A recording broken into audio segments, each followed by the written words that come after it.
তিন ধরনের পরিবারের উপর থেকে আল্লাহর রহমত উঠিয়ে নেন আল্লাহ রাব্বুল আলামিন। ওই তিন ধরনের পরিবারে যতই তারা বিভিন্ন নামাজ পড়ুক, আমল করুক, তাদের পরিবারের উপর আল্লাহ রাব্বুল আলামিনের রহমত নাজির হয় না। খুব গুরুত্বপূর্ণ একটি বিষয় যেটা হর হামেশাই আমাদের পরিবার ব্যবস্থাগুলোতে হচ্ছে।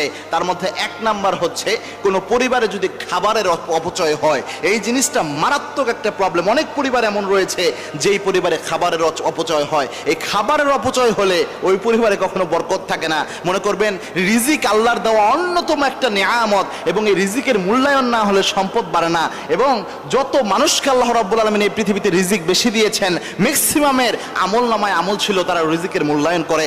দুই নাম্বার হচ্ছে, ছবি, মূর্তি, গান বাজনা এগুলো যদি ঘরের মধ্যে থাকে বা হয়ে থাকে, তাহলে অবশ্যই ওই ঘরে আল্লাহর রহমতের কোনো ফেরেশতা থাকে না। বিশেষ করে ছবি, মূর্তি, কুকুর বা পুতুল, বিভিন্ন শোপিস আকারে দেখবেন বিভিন্ন পুতুলগুলো থাকে।